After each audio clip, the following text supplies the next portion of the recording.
Okay, we're going to get started. We have a good program and a long program, but I know I want to give Earl plenty of time to talk. Hello, my name is Dan Boron. I'm the community planner for the city of Springboro. I know many of you. I want to thank you for coming tonight for our program, in spite of the rain.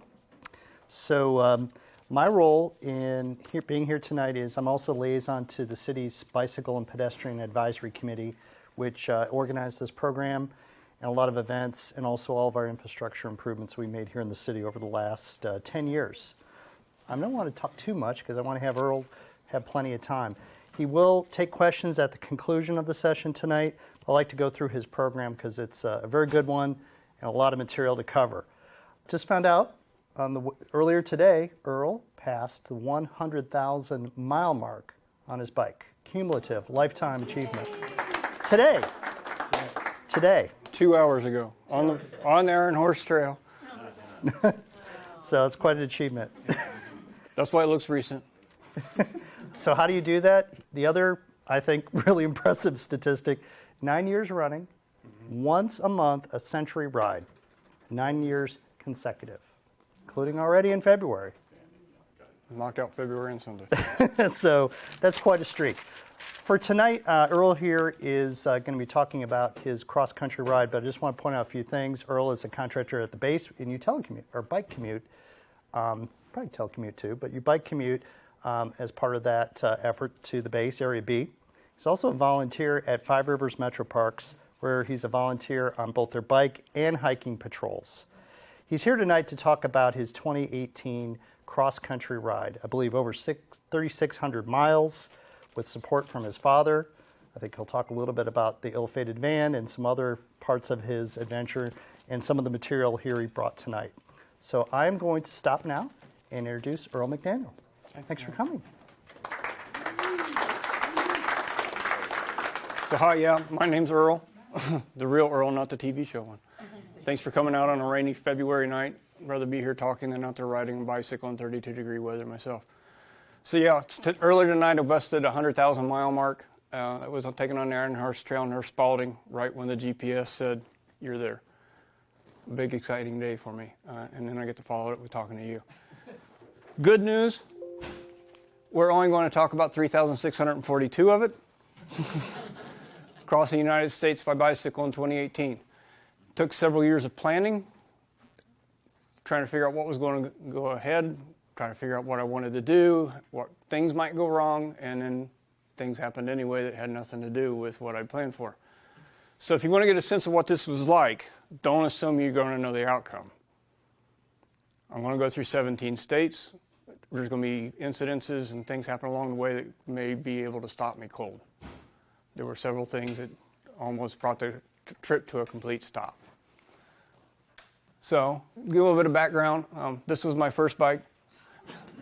And I don't know if that's bruises or chocolate. Both are trends that last to this day. Yeah, it could be both, and could have been taken last week. I did a lot of biking when I was growing up, but I was also a runner. I ran for high school for Edgewood, down the street, went to Earl College. I had this special gift that maybe many of you have heard called slow. Loved to get out, loved to see the trails, loved to be in the woods. Wasn't the fastest person to the finish line. Come Hurricane Katrina, I've got 2 young children.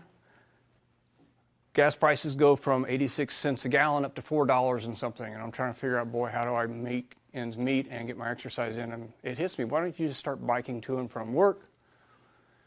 That way you get your exercise done. And once you get home, you're a baseball coach, you're a swim dad, you're whatever you need to be to get the children to and from their events. What I find out about cycling is I can share that love that I have of running, that touring, and I get to go longer. So I find out I can drop mails in the letter. I can go to Kmart and pick up small items. I can go to Kroger and pick up some small pieces of food and fit them in my backpack and help make the meal for when we get home. And this starts growing. Okay, to be honest, there's a mailbox 300 feet from my house. But I don't know if you know this, the United States Postal System has boxes all over the country. And the rides start getting longer and longer, and I'm getting more and more interested in what I'm seeing, what I'm doing. And I start getting this idea in my head. I'm using a cheap mountain bike at the time and putting away money that I'm not using on gas. And I go to my wife and I say, you know, it'd be nice to have another bike. And if you've seen Lord of the Rings, this is kind of like second breakfast. You already have a bike. I want a better bike. I want a bike where I can go more places and get there faster. Why do you need to go faster? Because I've only got so much time to pedal, and if I go faster, I can get farther, see more stuff. But I'm also developing this idea in my head, wow, it'd be kind of cool to cross a desert in a bicycle or see what it's like to climb mountains, right? So start doing more riding. That's my first Young's ride, 2010. Take the bike on vacations. Here at Teddy Roosevelt National Park, they said stay within 100 feet of your vehicle anytime you're around the bison. That probably didn't mean that bikes were actually going to help me, but I did as I was told. Got involved with Five Rivers Metro Parks after an incident on a bike path where unfortunately I put 2 youths in jail for shooting at people with pedestrians with pellet guns. Thought I want to do this more officially. And first thing I learned was I did it the wrong way. I got myself beat up. That's why my lip is split up. Now I am more official and no more training what I'm supposed to do. Metro Parks, we hand out maps. We give directions. I've helped people through the tornado that came through this year. We were going from New York City to Vancouver. Didn't know how to get around all the outages with the roads and the down power lines. I aided them on that.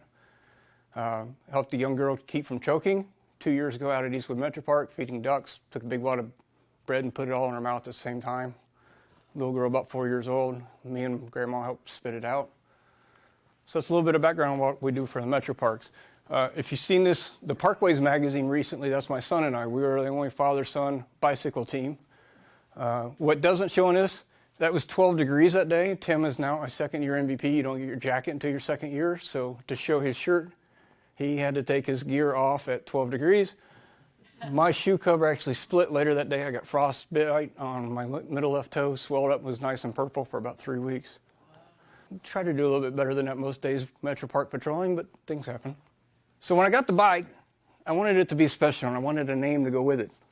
And I was kind of leaning toward discovery. I like going out and discovering and finding things. One of my high school friends said, you know, you really like Australia. And the Bark Endeavour was a ship that, quote unquote, found Australia. Let's be honest, the Aborigines were already there. And there was a space shuttle named Endeavour, and an Endeavour went around the moon. And the more I thought about it, I thought, yeah, she had me at Australia. But I also liked the name. It's a verb and a noun. I endeavor, I strive to do better and to explore. So this is Endeavour. It's kind of quiet. It doesn't say much. It has bucked me a couple of times, though, when it's got mad at me. Lining up for a trip across the United States, I've wanted a little bit of luck here. You talked about the 3 different ships. The National Museum of the Air Force here in Dayton, Ohio is the final resting place of the Apollo 15 Lunar Command Module. It's in the Modern History Gallery. The space shuttle retired. Now, this is actually before I got done planning. The space shuttle was still flying when I bought the bike.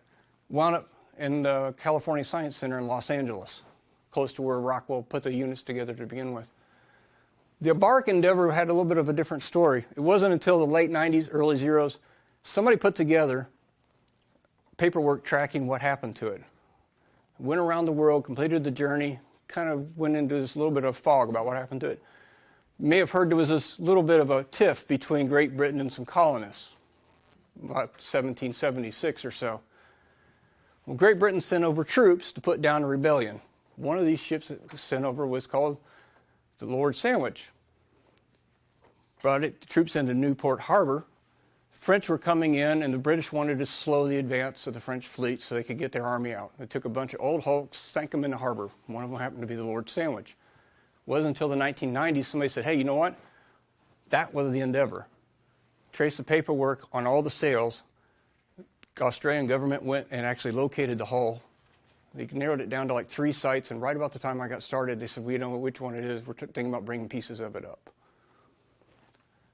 Meanwhile, in the 1970s, the Academy of Natural Sciences in Philadelphia helped Australia's government find out where the Great Barrier Reef was discovered, we shall say. Because the Bark Endeavour, after sailing into Botany Bay, went north, struck the Great Barrier Reef, put a hole in the bottom of the ship. Crew had to bench the ship, take a lot of stuff off, and when they reloaded everything, they couldn't get everything back on, get the weight, and get it back into water. As a gift, the Academy of Natural Sciences was given a cannon from the original Endeavour that they found at the wreck site. So looking at this, I got a nice kind of path across the country connecting my ships for which my bike is named. Going a little bit more in planning, I've got to figure out how to handle the weather that I'm going to be encountering. It's always really nice in Santa Monica, California, but it's not going to be 70 degrees and sunny across the whole country, right? It's 120 in Death Valley or warmer. I need to get through the Rocky Mountains before snow hits. Otherwise, I'm stuck. And there's also this thing called oxygen. It's kind of handy when you bike. It's actually not oxygen, it's the lack of air pressure, and you're not used to it. I reached a cyclist in Colorado, and she said, "What's your altitude limit?" I said, "Well, I live in Ohio." The Youngs ride goes through Bell Fountain, so I'm good to like 1,450, 1,500 feet, I know anyway. But to get across the Rockies, I'm going to have to go 10,300 feet or more.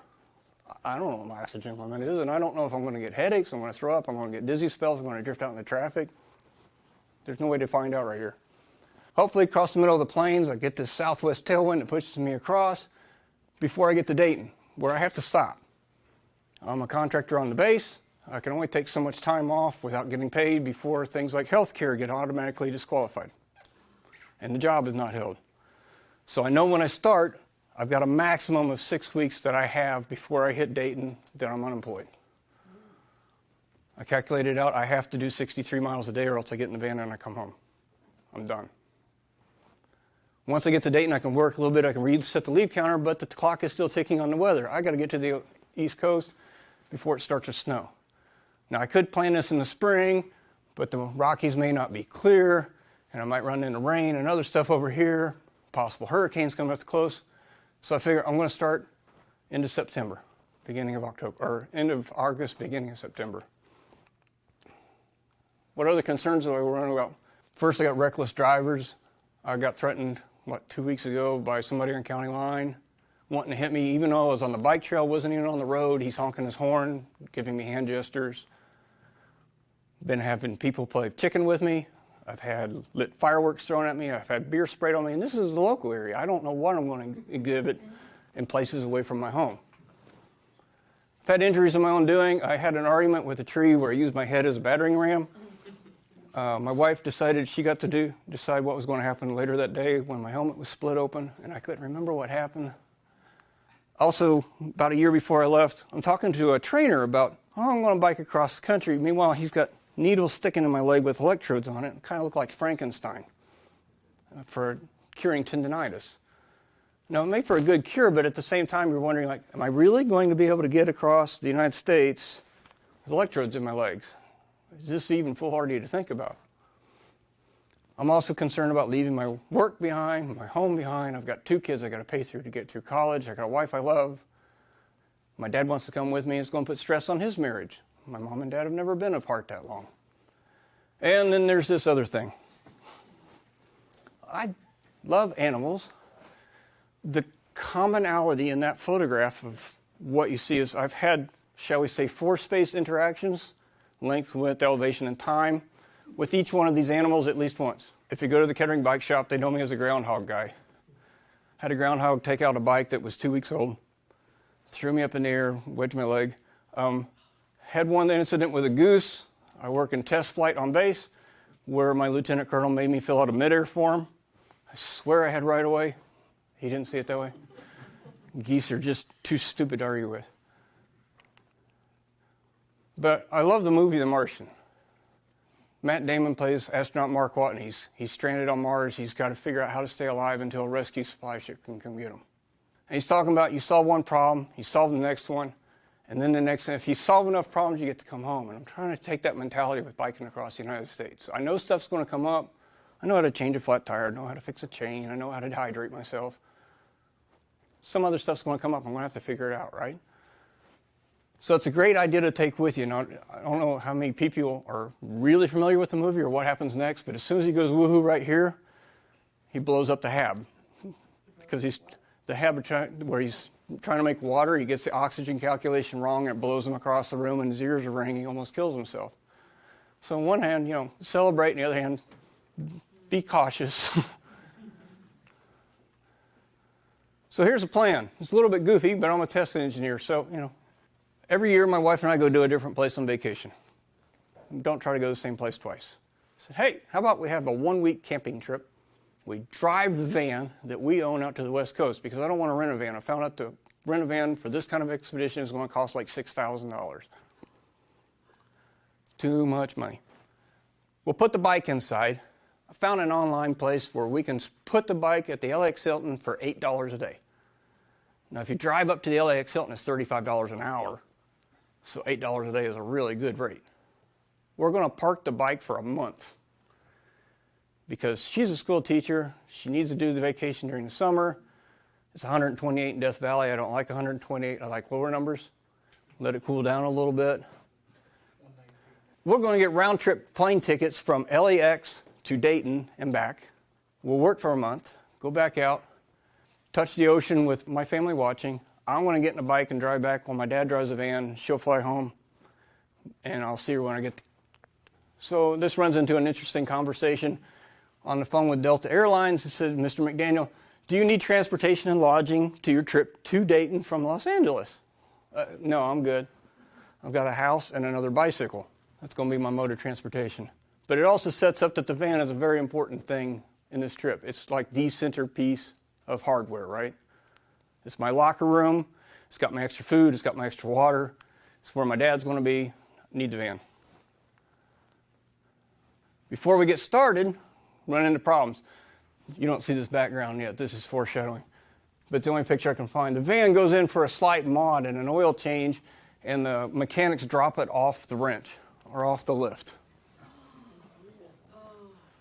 Dents the door the day before the Young's bicycle ride, which is where I'm going to go meet my son. We got 2 weeks before the actual trip starts. My van's now in the shop. They said, we'll have it ready next week. No problem. No problem, sir. You're good to go.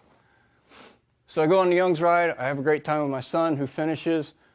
I turn around and come back because the next day I'm playing vintage baseball in Kentucky. It's a 2-day ride. I can only do 1 day. I get back to Young's, and I got another problem. I have a problem with heat exhaustion. And it's not so much heat, it's the heat and humidity.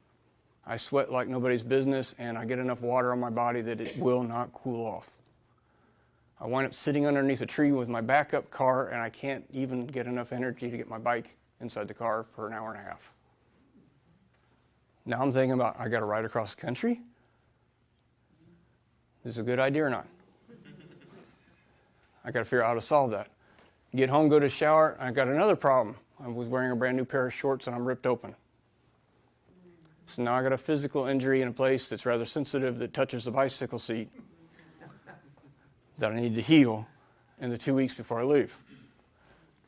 The van winds up going to the day before we leave for vacation. We still don't have it back. We still keep it in the same line from the shop. Oh, it's on order, the part's in, the paint's drying. Finally, my wife goes and said, look, we've got airplane tickets. This guy's biking across the country. What's the deal with the van? They finally admitted that the door had just come in, hadn't been painted, wasn't sure if we had water integrity, so they went out and made sure the door was actually watertight so we could go on the vacation. So we dodged a bullet. I still got the van. If you want to see what the back room kind of looked like, I had all kinds of different things packed for the trip. We got chamois butter, we got extra clothes, we got batteries for lights, we got oatmeal for breakfast, we got laundry bags, we got extra tires, got a logbook that a friend of mine gave me to write down notes. I'm writing the book on the trip. Kettering Bike Shop does a great job getting the bike ready. They've always treated me like family and I really appreciate it. They even gave me a shirt to wear. Start our vacation, we're having a good time. We go through Oklahoma. I managed to ride the bike between thunderstorms. We don't do much camping because we were told not to camp in the thunderstorms that were coming. Oklahoma's got these things called tornadoes. Tornadoes win all ties. Camp in Palo Duro, though, in Texas, 10% grade. I've never seen one of those. I live in Ohio.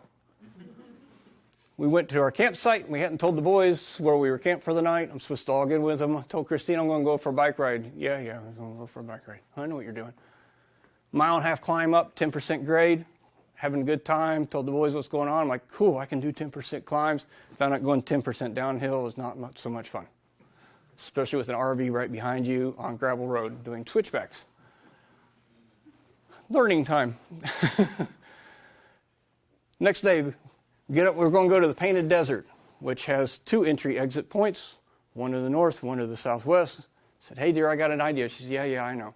It's like 32 miles long on a ride through the Painted Desert. Get it clear of the national parks. He said, look, people do this all the time. Just go through the gate before you get the bike out so you only get charged for 1 vehicle instead of 2. But I want to see how I do in the heat, right? Find out, heat I don't have a problem with. I've got this thing called perspiration evaporation. I get cooler. Have a good time riding through the Painted Desert. We do a hike at Granite Mountain, which is where the Granite Mountain hotshots were killed in a fire outside Yarnell, Arizona. It's a 7-mile hike over 2 mountain ranges to get down to where they lost their lives. As a Metro Parks volunteer, I was really touched by this gentleman. That's the office for the Arizona Park Ranger that monitors the trail. What this is patches from police, fire, EMS, and other units that come from all over the world to pay their respects to these gentlemen that have lost their lives. And he leaves up so many patches at a time. When they look like they're getting old, he breaks them down and logs them. So I got information from him, still working on getting a Five Rivers Metro Parks badge out there to be part of this collection.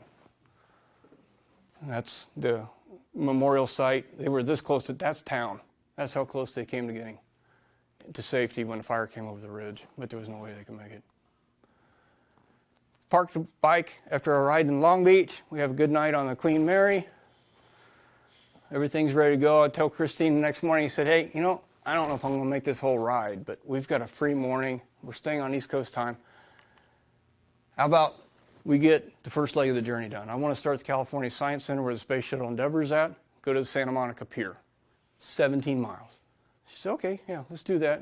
Nothing else is going to be open anyway. We park. I get the bike out because there's a police officer over here. I'm trying to be very expeditious and not take up much time in the middle of the road and forget to take off my normal shorts instead of put my cycling shorts on. Realize it right before she takes off. I have to change with the officer kind of watching what we're doing. Get on the Bologna Creek Bike Parkway. My GPS is acting up. And I spent most of the country yelling at the GPS. It's kind of a love-hate relationship with both of us. But it worked. Got to where I was going. Come to an intersection on a detour, standing across a red light, look across, and there's a guy wearing a 5 Metro Parks bicycle shirt across the street in Los Angeles. So I'm yelling at him, I'm waving, taking a picture, and you can see his hands on his hips like, what's that idiot doing?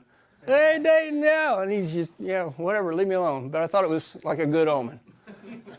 I mean, I don't know what the odds are in finding another shirt like that in California. Reached the beach and Santa Monica Pier. If you've seen Iron Man 3, good news, the pier survived the destruction of Tony Stark's house. And we go see the Space Shuttle Endeavour. Wasn't able to get the bicycle in. I really wanted this bicycle Space Shuttle photo. The staff actually tried to help me get the bike in, and they said, sorry, it's just not going to happen. You're welcome to go look at the Space Shuttle yourself, but we can't take responsibility for your bicycles. Cool.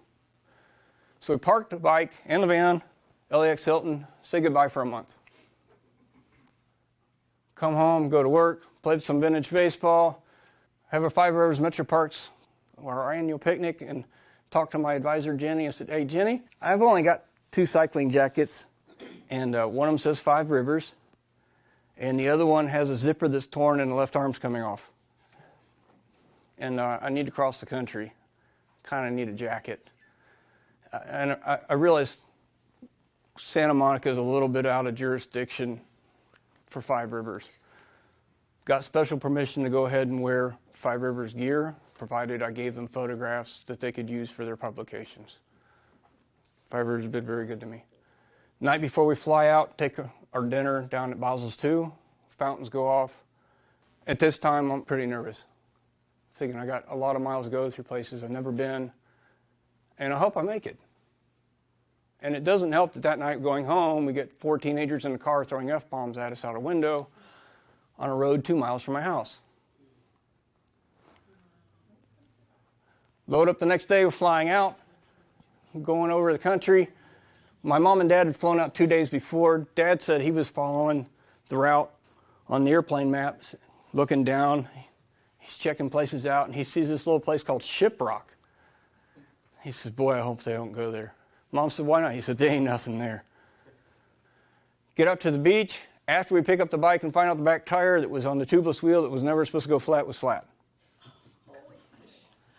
First flat tire, 17 miles in, first day.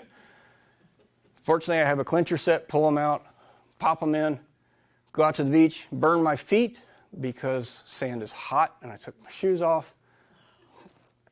Get out to the water, and this little girl's like, oh, that's weird, man's bringing his bike to the beach. What are you doing, sir?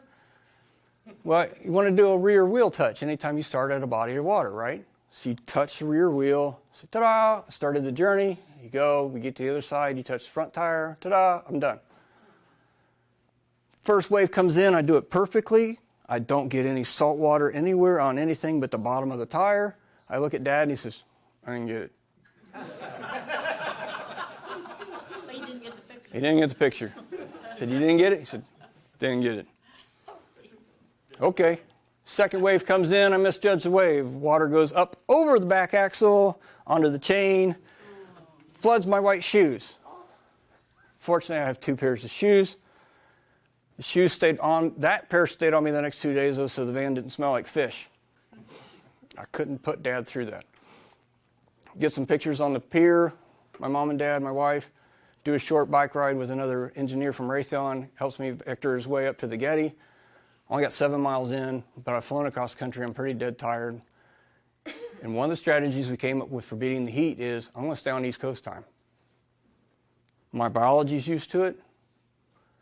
I can get 3 hours in before sunrise, so we need to get up at 3 o'clock in the morning. So we do 3 o'clock in the morning, go get the van.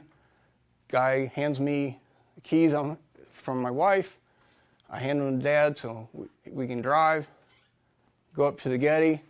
I was going to pull in the Getty primarily because there was a big off-road place underneath the bridge, out of traffic, where I didn't have to worry about somebody coming up on me. Started to go underneath the interstate. The Getty has their own police patrol at 3 o'clock in the morning. They park underneath the bridge. Sees the van starting to come in. He jumps out of the car, gets on his radio, says, hey, I got something here. Yeah, you got a guy starting a bike across the country. So we unloaded at the Jewish temple across the street with the homeless guy rocking on his chair, trying to take a nap with my van light shining right in his face. We're off. Climb 2,267 feet, and the longest climb I've ever done still. I think we all know what happened to Kobe Bryant. There's mountains around Los Angeles, right? Had to climb out of the bowl. Did it in the dark. Get on the other side. Weather patterns got over a mountain, come down the other side. All the water's out of the air, right? I'm biking in the desert. Pretty cool. Get the Jawbone Canyon. First Century Rides day's done. We're sitting in the Denny's in Mojave, California. And I said, okay, just between you and me, Dad, I want to keep the other car keys set in case something happens. And he said, I only got one set. When we got the car keys, my wife had given the guy the keys to go get the van. The key set that I owned was still hanging on the hook. Well, now I'm 110 miles away from where my car keys are at, and I'm tired. And there was no way to go get them, so we had to be careful not to lose the car keys. There was no backup. Backtracking a little bit, I'm missing my wife already. October 2015, I'm out in the same area, Ridgecrest, California, China Lake Naval Air Station, doing a job, and it's her birthday. I miss my wife. Wake up early, go get pictures of sunrise. Say, hey, love you, thinking of you. Thinking about this. The night before the second Century Ride, my wife's going to be flying over about the time that I'm riding, and maybe right about the time sunrise hit. So I start pedaling, and then it hits me, if I take a picture of sunrise every morning, she can see, especially as a school teacher, I'm getting closer to her, because it might start first couple pictures be fourth period, then third, then second, then first, and she knows I'm getting really close. And it'd also be a nice way to be thinking about her during the ride. So wake up and go past Ridgecrest. This is where the other sunrise photo was taken. She's probably flying over me right about now, heading home. Sunrise comes up at Pearsonville. Stayed there that night. Really had a good time riding up through the valley there. It was a nice arid area. The difference between arid and desert is I can talk my wife into going to arid. Desert's not going to happen. She says everything's trying to kill her. do my first real mountain climb at 7,250 feet, I think it is, to Montgomery Pass. Watching my elevation climb, I'm almost out of one state, and I'm counting it on my meter, and I'm thinking it is 5 Ohios, because Bellefontain's 14 something. So I get the second Ohio and the third Ohio, fourth Ohio, fifth Ohio. I'm really tired, but I'm at the top. Right before you get to the top, you run into the Nevada state border. My dad says, "You need to talk to these people." I saw a car go by me slow, and they pulled over. I said, "Yeah, okay, whatever." He said, "No, you need to go talk to these people." So this is Catherine and Matthias. I went to Earl College in Richmond, Indiana, a very small Quaker university, 1,400 people now. Back when I graduated, it was 1,200. Catherine went to Earl College. The year before the bike ride, we took a family trip to Austria. Matthias is from Salzburg, which is where we stayed for 3 nights. So another coincidence, we're out in the middle of the California-Nevada border talking to somebody about German and English teachers at a college in Indiana that nobody else would ever know. And another physicist and I are talking about Salzburg, Austria. 1 state down. Getting into Nevada, the old adage, you ever heard what the state tree in Nevada is? The claim stake for silver mining, because the stakes are higher than the brush. Oh, okay. This is the Fish Lake Valley. It's an old salt bed. Nothing really grows there. Run into another problem. That injury from the Young's ride kicks back up. Gets infected, I'm swelling. Now remember, I got to do 63 miles a day or it's done. I got a real problem. Every left pedal stroke, I can feel the thing rubbing. Got hold of a couple cyclists back here and said, "I need ideas and answers right now." One coworker said, "I'll mail you a seat." I said, "I don't even know where to send my car key. I don't know where you would send my seat." Had some other ointment suggestions. Wound up using ice to get the swelling down. During the injury with the knee, they had changed my seat configuration from pointed slightly down to pointed slightly level. I kicked it back down to keep from putting pressure on there. Stayed in Tonopah for 2 nights, went up to the mountaintop where I'd finished one night, getting ready to start the next one. And I'm waiting to see if I'm going to scream and jump off and it's over, or the pressure is reduced enough that I can finish this ride. Fortunately, I get on and the pressure's off. I can still feel it, but I wind up icing twice at night and twice in the morning before I ride for the rest of the trip to keep the swelling down. Fascinating thing that happens after that, I get down the mountain. First is my teeth are chattering because I haven't warmed up and it's a long way down the mountain in the cold weather. My dad goes by me in the van. We're supposed to meet every 10 miles. I watch the van go and it pulls over. It looks like to the right like an inch. And the lights go off. You can't do that here in Ohio. It's not that clear. He just drove 10 miles ahead of me and I could see him pull off and turn the lights off. And the stars were that clear looking above. Went up the next mountain and it felt like I was riding up into heaven. It was awesome. And then you come down and you freeze it on the other side again. Wind up finding a huge lake outside Rachel. Rachel was in the news last year. There was a bunch of people who wanted to base in Rachel to storm the Air Force at Tonopah and Area 51. They would never see them coming. Rachel has a population of 51, and they wanted to hide 3,000 new people. I think that's 51 total that have ever lived there. That's what Dad said. He said that's 51 cumulative. This young man's a coworker of mine. He was trying to guess each day where I was going to go. Rachel doesn't even have a gas station. And when he said, "You're in Rachel?" What? They have 5 trailers that you can rent to stay in overnight. So there were 4 motorcycle groups from France and Germany and the other ones, and Dad and I had the one that was trailer number 5. He was in room 1, so he was in room 51 and area 51. I was in room 2. Next morning, get up and climbing, go up the first mountain peak. Dad says, "That's it for a while." I said, "No, I think there's another peak." He said, "I don't remember another peak." There was another peak. Get to the top, and it's just before sunrise. You know how everything kind of goes that red maroon? I wish I could have got a photo of it, but I can't. Off in the distance, I could see all the peaks of the Rockies lining up. And I had 2 simultaneous thoughts. First one was, "Dear God, that's beautiful." Second thought was, dear God, I got to get across that. This is not Ohio anymore. Descend down into a little town called Crystal Springs, come back up the other side. This is my first Cat 2 climb up to the Oak Creek summit, down into a little town called Caliente. I didn't realize how big a deal it would be to see yellow for the first time in 4 days. These little flowers by the roadside just caught my attention enough that I had to stop and get pictures of them. Get into Utah. The next day, make the state border before sunrise, having a great ride, go into a little town called Enterprise. Well, my bike's Endeavor. There are Enterprise ships in the Star Trek universe. So I couldn't stop. I had to get a smart aleck comment out. Stopped, posted on Facebook, Enterprise saying, Endeavor rolling away. Take that, Captain Kirk. 200 feet later, got a nail in the front tire. Captain Kirk got a photon torpedo on me. Fortunately, it was a self-healing tire, so it just kept hissing. I was able to climb a mountain to get to the next rest stop, put the next tire on, descended down to St. George. Beautiful area with a lot of red and white rock. Next morning, we're looking at the trail for what we got to do, and there's this little town called Hurricane we got to go through first. Why do they call it Hurricane in Utah? There's no weather like that here. That's a silly name. Get into Hurricane, I'm getting ready to come up, and there's this really steep climb I know I got to do up around a mountain, 5 o'clock in the morning, and for some reason the tour buses are running. And the semi-wide load tractors and other white pickup trucks, and I have no shoulder.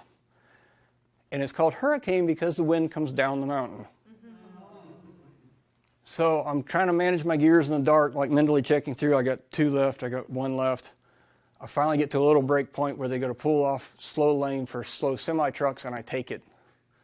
I think I got to do something. Finally get to the top, and I'm looking at the Smithsonian Butte, which stands out 4,000 feet above the plain, which is a beautiful sight. And on my right, I start seeing this big hole in the ground. That's not officially the Grand Canyon, but that's the Grand Canyon. It's pretty cool to think about. I'm going around the Grand Canyon. Get a nice view of the Grand Canyon. This gentleman's going the other way on the road. We see each other wave, and I circle back to him. This is Jan. Jan's from Berlin. Spent his year going from Nova Scotia to San Francisco, self-supported ride. I've been trying to find him ever since. I hope somewhere in Germany he's still smiling like he is there, and he's having a good time. Stay at a little town called Kanab. If you've ever seen Gunsmoke or a lot of the old westerns, this is a set that they used. Kanab is called Utah's Little Hollywood. They still make movies out in different parts of the desert. The next morning, I'm leaving Kanab, starting in the dark. You don't see much in the dark, right? You get stars, and you can't really see the road ahead except for where your light's at. Well, the road crew, God bless them in Kanab, had a little bit of fun when they put the tar down to seal the cracks. I'm rolling along, and I see, that looks like a snake, outlined in tar. Rolling along, I see Popeye the Sailor Man. I see a 16-point buck. It's like every 3/4 mile, there's another piece of artwork coming out of the dark at me as I'm rolling towards. It was an awesome show. And I show up at Dad, and he said, "What are you smiling for?" I said, "You can't see it in the car. But man, we got some really cool artwork back here. Somebody's a master." So the whole time I'm descending toward the Glen Canyon Dam. And now this is a little bit nerve-wracking. We got a major road with a narrow dam going over a long way down. And I'm hoping that I can get across this thing safely. And I don't know what the speed limits are. I don't know what the restrictions are. I'm coming down into the cut. I see a police officer going the other way, and I'm almost kind of hoping he's going to pull over and say, "Hey, can't do this." But he keeps going. I'm like, "Oh, crap. Here we go." Get on the dam, and it turns out the speed limit's only 20 miles an hour. I can sprint this. But I don't want to sprint it. My mom's scared of heights. Pulled over, actually leaned over the edge and got pictures looking down and sent them to her on the internet. "Hey, Mom, guess what I found?" Climbed up the other side. If you've ever seen the carvings from Antelope Valley, that's in the same area. There's a lot of tour buses going by me, no road shoulder. It's all chewed up. People are trying to be courteous, but I'm in a 60-mile-an-hour zone effectively going uphill and up in a mountain up to the headwind, and I can only go so fast. Stop a little town called Cabito. It's a Navajo town. We're the only English speakers. They speak English, but we're the only people that spoke English and nothing else.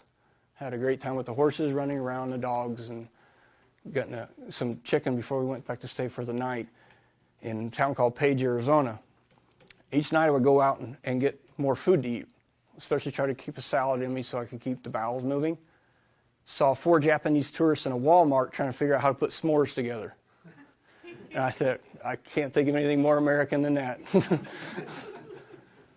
Next day, climb through mountains, come down on the other side, wind up with this big tailwind through Kayenta. This is Church Butte on the outside of it. North of Kayenta is Monument Valley. Finished in Mexican water, came back, told Dad, I said, we ought to go to Monument Valley. We're here. He said, no, I'm tired. We don't want to. Okay. Go to the hotel, try to check in. He said, you can't check in until 3 o'clock. It's only noon. But you can't do it. So talked Dad into going to Monument Valley. He had a great time. Some John Wayne films were filmed out here that he saw when he was younger. Came back to the hotel. Lady sends us both a form to enter for registration. Put down your name, car information. I said, whoa, I'm biking across the U.S. She said, that's okay. Put your information on the sheet.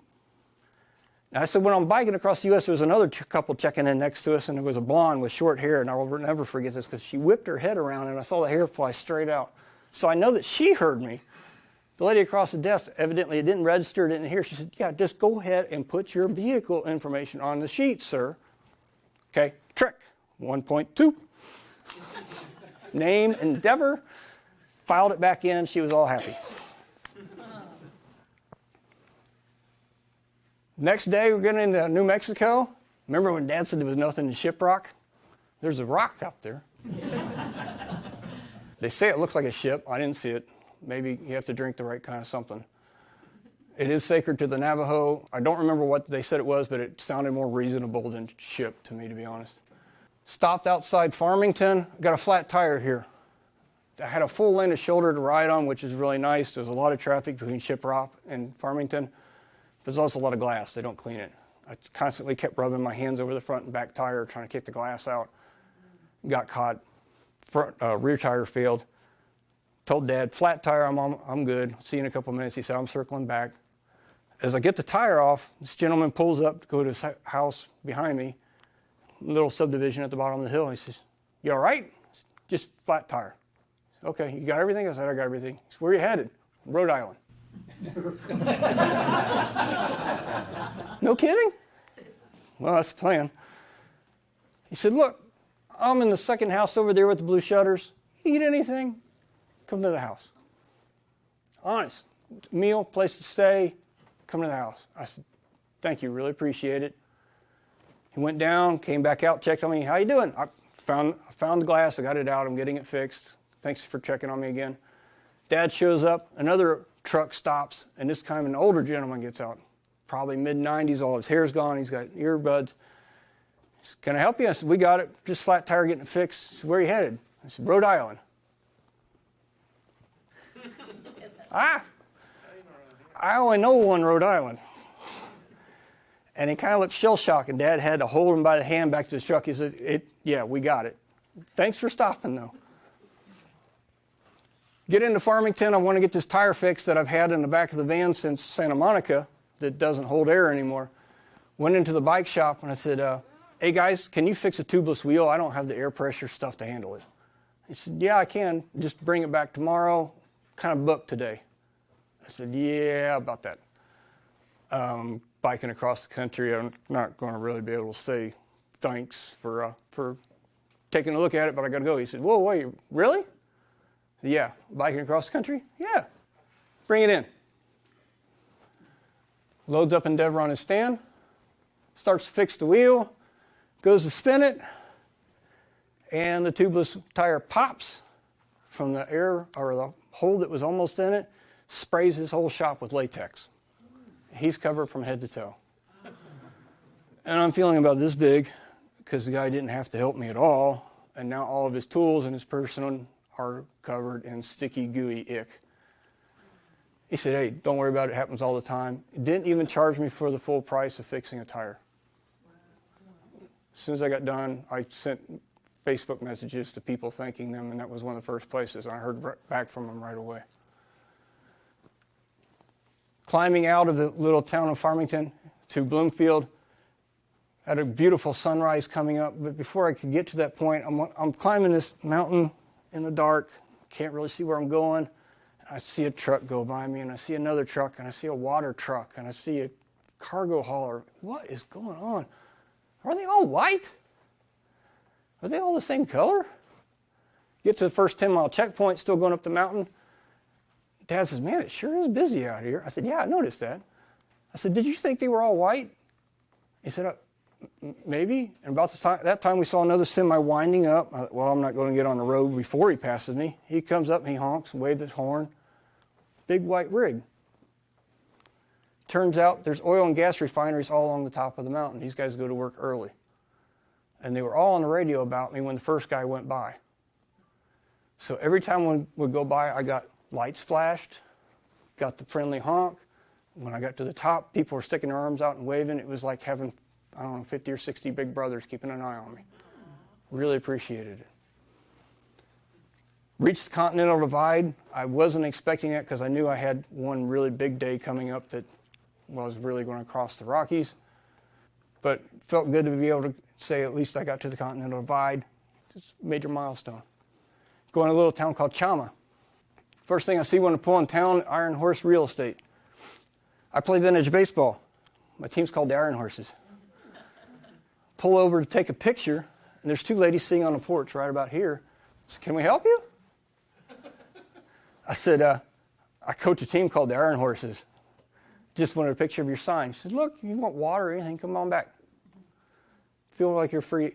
Make yourself at home here. Very polite town. Getting ready to climb the mountains. Now I'm at 8,000 feet, right? I don't know what's going to happen next. I feel okay getting to 8. I also stop into a shop to buy my wife a birthday present, and the lady there is a cyclist. And she said, you know mountains breathe, right? And the whole time I've been cycling, I swore in the morning I had a headwind every time I went up a mountain. She said, yeah, the air comes down the mountain in the morning and goes back up in the afternoon. So you want to time your climbs to go up in the afternoon. Well, that would have been good to know about a time zone ago. But I'm already staying at a hotel with a climb to go over 10,000 feet the next day, so, oh well, I'm stuck. Wake up the next morning, do a little bit of mental math, and I'm looking at my watch, and I'm calculating miles. I tell Dad, I said, I know you got up on time, but if we leave now, I'm going to be sending a 10,000-foot peak in the dark. I don't want to do that. How about we delay an hour? Go back to the room, and when I'm delaying, and that wind is coming down the mountain, and I can hear the flagpole out front. Ting, ting, ting, ting, ting, ting, ting, ting. It's not like 4 miles an hour. It's like 15 miles an hour. Pull out, decide to attack the mountain. Once again, I'm keeping track mentally of my gears in the dark because I can't see them. I can't see my indicator, and I don't want to run out, pop the chain off. And at the same time, I'm trying to pay attention. Can I breathe? Am I still able to keep focus? Is my stomach upset? What I noticed was about 8,400 feet. It felt like I'd just done an interval. I can still move, but God, my legs are tired. Oh yeah, no air. But I make it. Get to Cumbres Pass, 10,022 feet. And you'll notice I'm wearing my gear, my face mask. I even pulled out another shirt. I've been biking through 90 and 110 degree temperature just 36 hours prior. I'm not exactly acclimated for 28 degrees. And I was lucky, even with my planning, that I got to this point when I did, because at 28 degrees, it could have snowed and shut me in. Mamanga's like a mile and a half after Cumbres, start descending down the other side, and then I find out what mountain climbing is really like, or mountain descending. I'm on the brakes so hard with the switchbacks and the gravel that I don't want to go flying off the mountain, that my forearms locked up after 4 miles. Had to stop, pull over. Dad's on the phone. Turned out he was calling the receptionist at the hotel, said, yeah, he made it. They were going to hold our rooms another day in case I didn't. I had elevation sickness. But I physically had to take my fingers against the handlebar and uncurl the fingers to relax the muscles in my forearm. Kudos to those that ride cycles in the mountains that are used to that kind of thing. That's just not something we practice here in Ohio. Next day, get through the Veda Pass. I chose that route because it is on the ram. I'm thinking it ought to be a nice, safe place to ride a bike. Mountain descent out of Levada drops several thousand feet on a narrow shoulder road that's chewed up with wide loads going by. And I'm trying to alternate my brakes to keep my speed at a certain level so I don't flip over the handlebars in case I have an incident. Had a tire tread actually pop up, hit me in the chest, and landing on the top bar for the rest of the ride down. Got to the bottom and checked, and Dad said, "Hey, what do you think about completing the Rockies now?" I had a great time in the mountains. I'm not going to let this last descent affect what I think of the Rockies for the rest of my life. But once again, kudos to the Ram guys that are riding that on no sleep and dealing with those traffic situations. But I'm done with the mountains. Colorado's got this other thing called plains, which is flat. And it's actually downhill. I made a joke when I got to Levada Pass, told all my friends in Ohio, I said, "Hey, go outside and wave. I'll wave back. It's all downhill from here to the Mississippi. It's going to be a piece of cake. I got a tailwind. It's downhill. Good to go." Went to the next day, did 108 miles. All on the flat terrain, bit of a tailwind. Texted a friend of mine, Danielle. I said, "Hey, I think I got this America crossing the continent thing fixed. No problem now." Entering Kansas the next morning, getting eaten alive by bugs. That's why the photo is not real good. We knew it wasn't great, but for some reason the no-seams didn't bother me when I was cycling. They were eating me alive when I stopped. Had to get back on the bike. 17 miles into the ride, I see Dad. He's out next to the car. We've been having trouble with the second checkpoint the whole time. First checkpoint, I'm trying to find a rhythm. By the third checkpoint, I've got a rhythm for the day. Second checkpoint, it's still kind of dark. It feels like 40 miles to make that second leg. I see Dad, I'm thinking, "Hey, I'm feeling pretty good." Finally getting this down, I said, "Hey, checkpoint, right? 20 miles? And he said, "Not even close." So this is where, as an MVP, we're trained.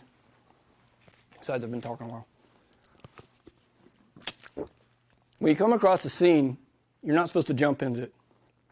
There could be something dangerous that could affect you, that affected the people you're seeing. You may get focused on one thing and miss 3 or 4 other things. So I instantly pull out my water bottle and I start drinking. Dad hit a deer at 30 miles an hour. That's my radiator fluid. The radiator and the fan are now on top of the rest of the engine. There's a dead deer in the ditch. There's deer stuff all along the right side. We're 2 miles away from the town we just came from in Colorado. We're 2.5 hours from Garden City, the other direction. I started getting on my cycling clothes. Dad said, "What are you doing?" I said, "I don't know what's going to happen next, but I don't need to be in cycling clothes."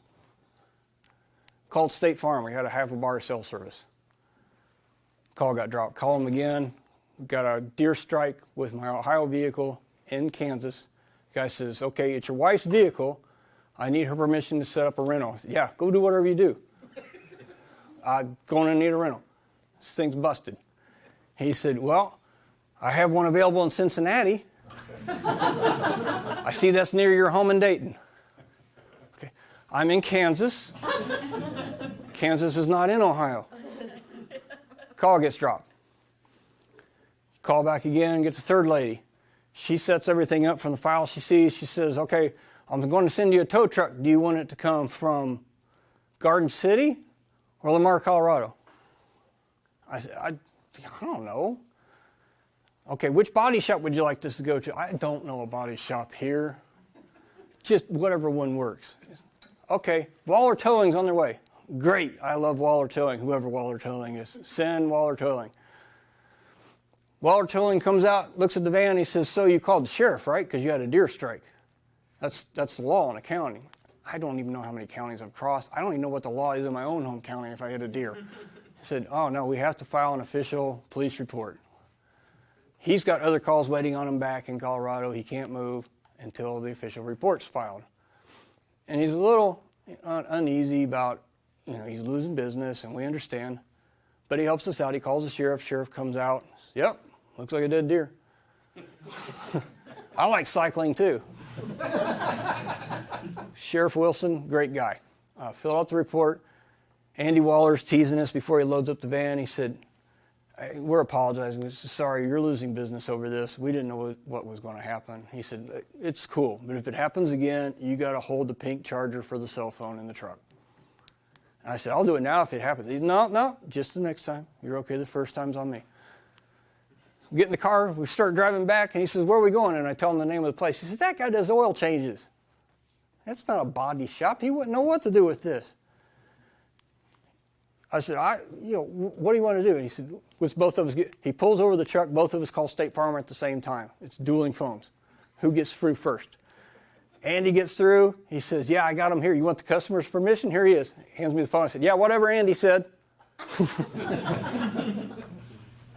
said, I'm going to take it to Tri-State Auto and Body. He said, that guy treats his car, every car like it's his own. He said, is that all right with you? I'm like, I don't know this place. Yeah, go for it.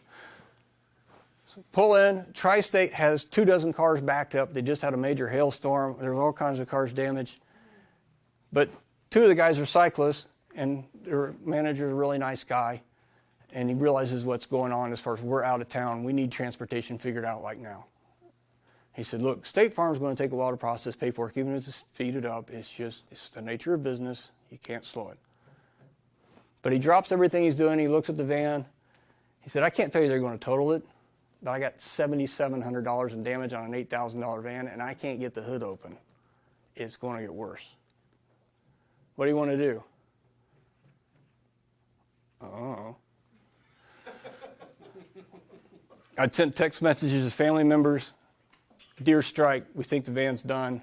And I'm getting text messages. You guys going to continue the ride? I'm looking at my dad 10 feet away. He's in a knee brace. The hotel is 2 miles away. I can't get him to the hotel. I don't know how I'm going to get back to Dayton, Ohio. One of the gentlemen volunteers to take us to the hotel. The owner says, look, grab whatever you need for the night. If you need anything at 1 o'clock in the morning, call me. I will come back and open the shop. The bike will be safe. The car will be safe. We'll take care of your stuff. Drop us off at the hotel. I talked Dad into eating. He's pretty mad at himself for wrecking the car. And I'm trying to tell him, like, you didn't chase the deer across the field. There's a difference between intent and accident, right? Start calling around. There's no rental cars available in the city we're in. There's a U-Haul truck that you can get 20 cents a mile, $20 a day. 20 cents a mile to Ohio is a lot of 20 cents a mile. And it's not going to put all the gear that I got from camping and the bike and the other repair parts in it. There are no vans for sale in Kansas. The local Ford dealer called Lamar. He called Denver. He called Colorado City. He called La Junta. Couldn't find anything. So I keep zooming out on my cell phone for auto dealers. I get to Garden City, which is now several hours away. Call Legacy Auto. Hey, you guys got vans on lot? He said, yeah, sure. We'll send you out a shuttle. I'm like, I haven't even said I'll buy anything yet. We'll send you a shuttle. Okay, let me see if I got another option. Thanks, guys. Okay, just give us a call back. Finish eating, I can't come up with another option. And I'm trying to think this through is what would I do if this was an engineering project instead of my personal account? How am I going to solve, what would Mark Watney do, right? I don't have any other options. I can sit in this town for 2 weeks and hope the car gets fixed and the trip's over. I can sit in this town for 2 weeks and the van's totaled and I still need to buy a van. Or I need to come up with another plan. Call Legacy Auto back. You guys still offering that free shuttle ride? Yeah. Send out a driver right now. Cool, thanks. Hang up the phone and I'm trying to think through other options before the guy gets here. I'm not coming up with anything. We get in the car, start driving, and I looked at Dan and I said, I bet they're going to put us in a hotel tonight. He said, what do you mean? I said, well, if my math is right, we're going to get there 45 minutes after they close. There's going to be nobody to sell us a car until tomorrow. Turned out the Legacy Auto gentleman changed child care arrangements for his son, stayed extra with the rest of the staff, and hooked us up with a van that night. Drove it back. It sounded like rain. I don't know if any of you have ever driven through western Kansas. It is a great place to be a bat. There is no limit to the end of bugs. that streaked that van. So by the time I took photos of it the next day, my family said, "Why didn't they clean it for you?" Got up the next morning, went to Tri-State Body Shop. I bought a bunch of donuts. Dad put down money for their lunch. He said, "Look, you don't have to do that." He said, "Look, if it hadn't been for you guys rushing through this, we wouldn't know what we would be doing right now."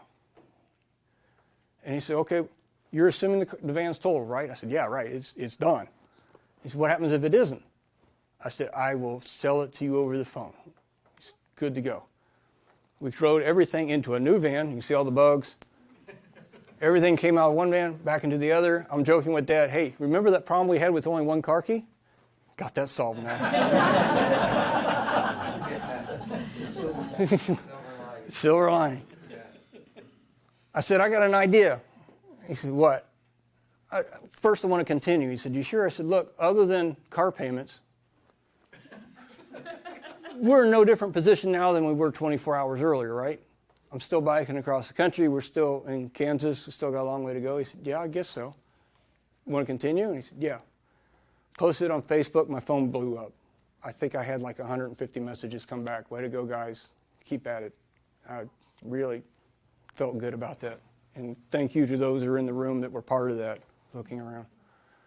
Told Dad, I said, "I got an idea. Not a long ride, but I know there's something important that I want to hit." So we stop outside Coolidge, Kansas, real close to where the accident happened. Bike up the road about a mile, and I'm going over parts of my van. Thinking, don't get a flat tire on pieces of your own van. Go through Syracuse, find a place to end. We're done with the Mountain Time Zone. It's only 27 miles, but it was a significant accomplishment. Like, okay, we're back on this. Tomorrow morning, we're going to get up and attack it again. Go through Lakin in the dark, go through Garden City, real close to where Legacy Auto is. Kind of waved at the people that weren't there at work yet. Found out one of them was actually thinking about getting me a police escort through town. Good thing I didn't know about it. I would have been so nervous I would have crashed. Finished the day at Hanston, come back. We got pictures of the Legacy Auto people with the bike. Next morning, go out, riding, coming across this little cross about 30 feet high in Lyons. And I asked Dad, I said, "Did you see the cross?" He said, "What?" I said, "It's about 30 feet. Oh, never mind. You probably lost it in the mountains." Did 120 miles that day. And remember, I got this problem with heat and humidity. Kansas, the humidity kicks back in. That tailwind I thought was going to happen, it's not a tailwind in Kansas. They have a thing called the southerlies, which isn't pushing me in my face, but it's trying to blow me into traffic the whole day. So I'm fighting keeping on this narrow road from being blown into a semi. Do 120 miles, there's my wind thing going the wrong way. Get to the hotel and I collapse. Dad came within about this close of calling 911 on me. Once again, we're not sure how is Earl going to recover and be able to keep going. Didn't sleep at all that night. Fortunately, the next day, a thunderstorm came through overnight. It was overcast, cloudy, kept the temperature down. And actually, as I went that day, start off slower, I kept getting stronger and stronger as I went. Get to a little town called Emporia. Alvarito was real excited when he found out we were father-son team biking across the country. I finally felt good enough after 24 hours of feeling awful. He went and told the whole staff what was going on. So everybody had to walk by, and nobody interrupted us, but we got a lot of really good little thumb motions. And was glad to get a picture of him with Dad. Next morning, I'm getting up, argue with the GPS about the start point. It finally agrees with me when I'm within 10 feet of where we agree the start should be. It wanted me to go one route around town. I wanted another. And I noticed something's different. And it took me a while to figure out what it was. And it wasn't until sunrise. There's trees. That's what the trees looked like before. But it felt more like home, eastern Kansas.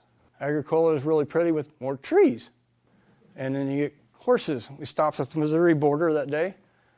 Dad said, "I'm glad Kansas is done."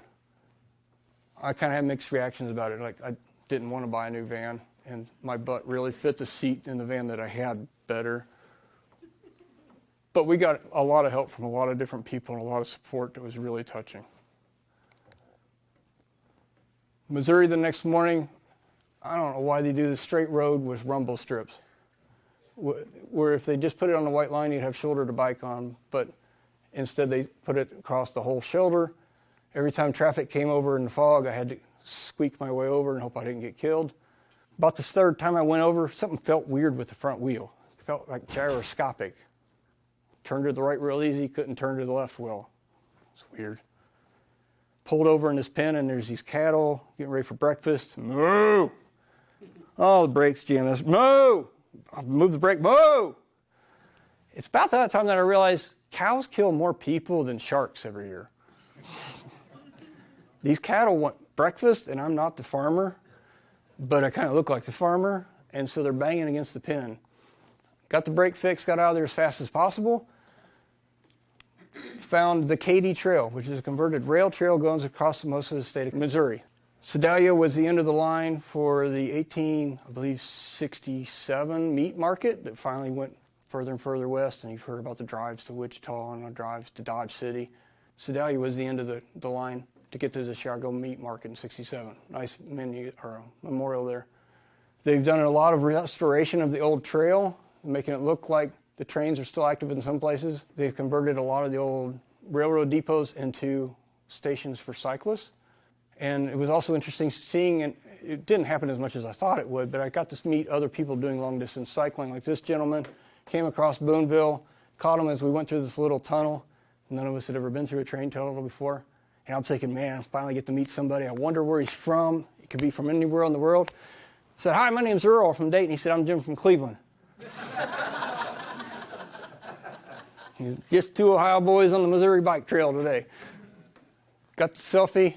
Next time I met a guy, his bike's standing over here. Dad's talking to this gentleman as I pull in, and he's got front and back saddle bags and something on top of the handlebars, and there's a soccer ball hanging off a net underneath the seat. Who goes long distance with a soccer ball? This is Andrea from Italy. Andrea, he's from Italy. And I remember when we visited, my wife and I visited Italy, we went to the Duomo, a great cathedral with nice architecture on the roof.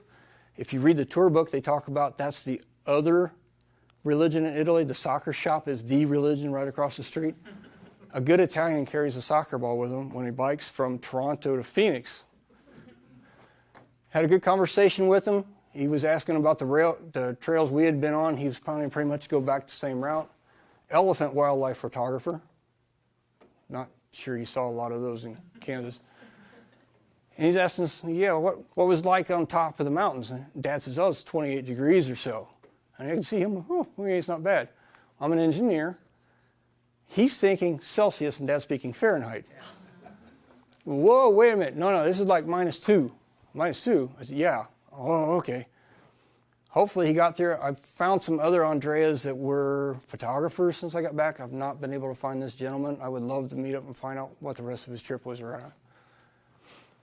Come across Dad in North Jefferson. He's hanging out with 26 Rangers. I said, what'd you do? Then he had told them, I'm a volunteer ranger in Ohio, and they were all glad to see me. The Katy Rail Trail has a lot of good markings for the history of water transport, the James Gang, Native Americans and what they built around, and Lewis and Clark. And there were a lot of places where there were Lewis and Clark signs. They camped here, they hunted here. Really good history information. The whole state route is run by the state itself, unlike our bike trails, which are broken up by municipalities.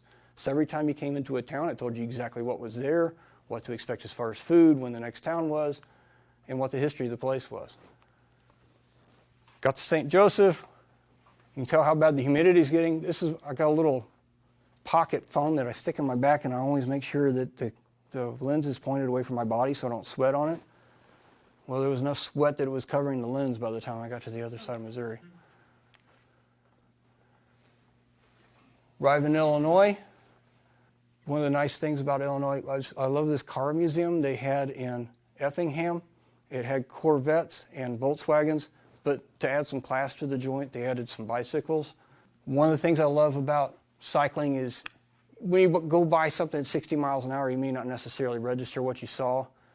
But when you're going to buy something at 15 miles an hour and you see a skeleton hanging off a motorcycle 12 feet in the air, and then in the rest of the lawn he's got a pickup truck pulling a fountain car out of the rest of his lot, You get to stop and enjoy it a little bit. Dad saw those.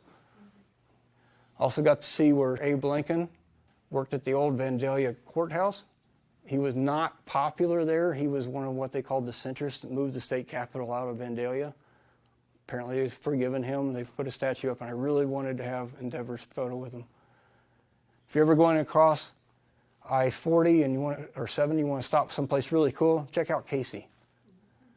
World's biggest rocking chair, world's biggest wind chime, world's biggest pencil, world's biggest ruler, world's biggest bird cage. I don't think the menu was the biggest, but it's a menu. You got to take a photo with your bike up next to it. World's biggest post office box, 2 stories tall. World's biggest sabot, wooden shoes right behind here, and most importantly, ice cream in between.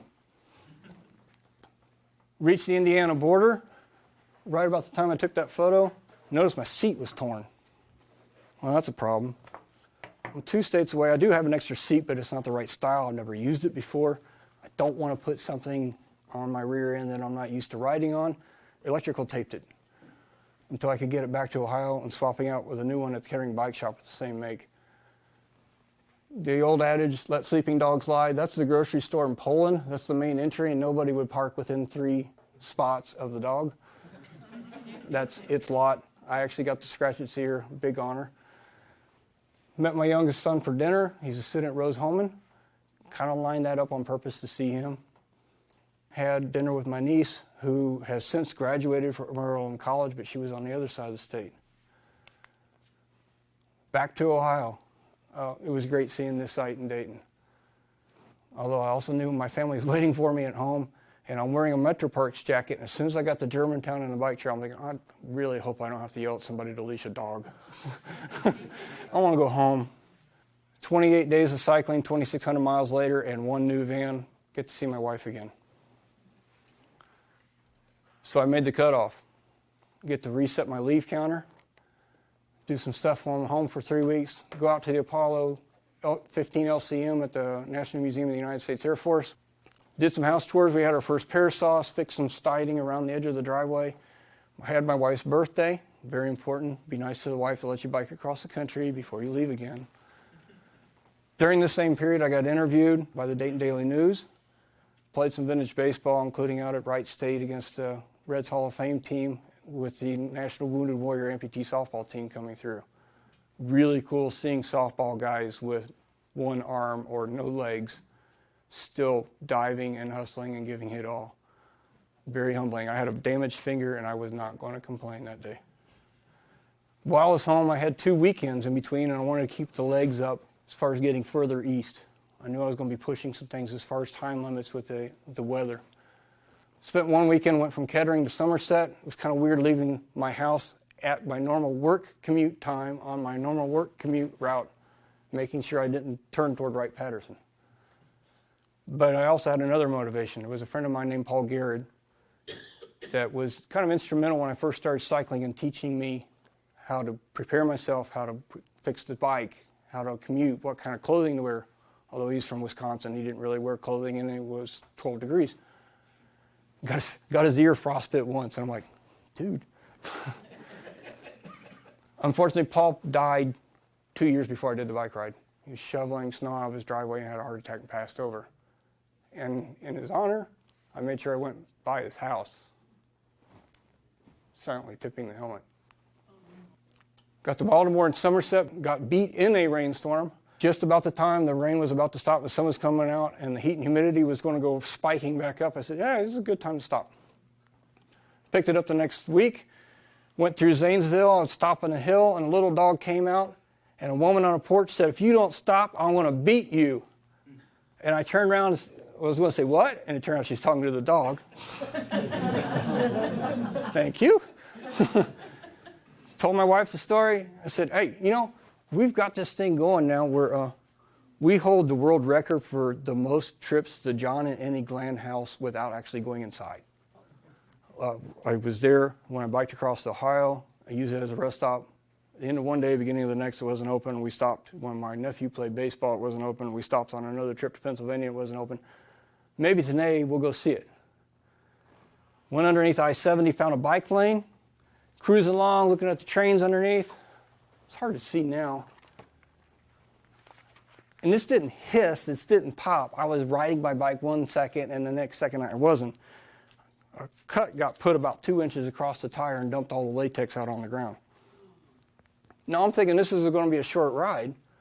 All my gear is still at home. I didn't pack it for 60-mile day. I mean, if I was riding around here, I'd only take 1 water bottle.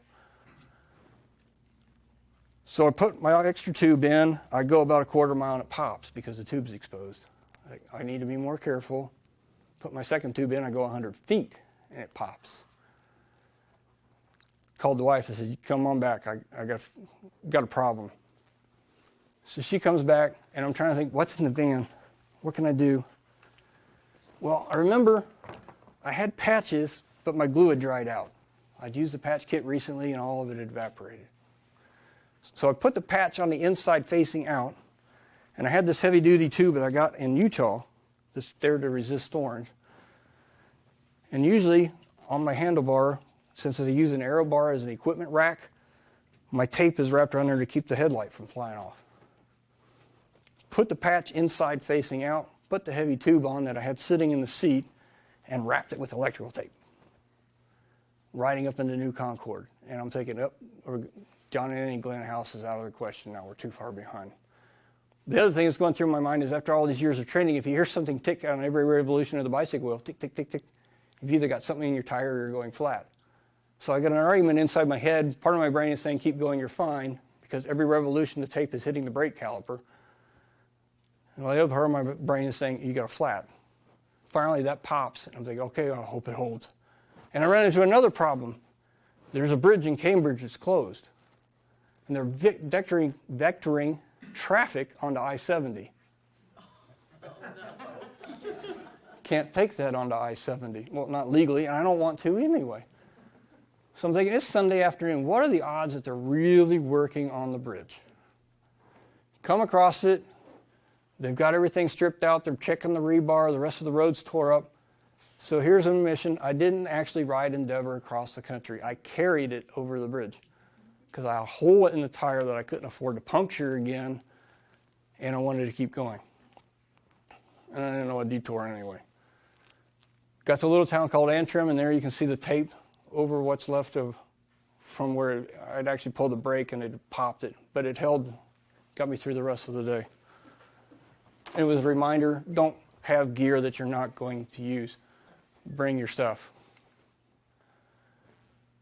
Got back on the road the next weekend, go through Londonderry. Love this little wash house in Smyrna. It's even labeled wash house up here. All the wash tubs on and around the building. You have to stop and get a picture of that. Stopped at Piedmont Lake. It had also been a rest stop my first trip across the United States where Dad and I talked to a ranger. There was a man walking a ball of string 5 feet tall across the United States. He'd lost his son to an illness, and he was raising money as awareness. I can just imagine pushing that ball up the hills. Wow. Going to Steubenville, there's a little bit of up coming out of the Ohio River. Climbed on the other side to the West Virginia-Pennsylvania border. If you want to impress your friends with how fast you can cross the state, go across the little northern tip of West Virginia.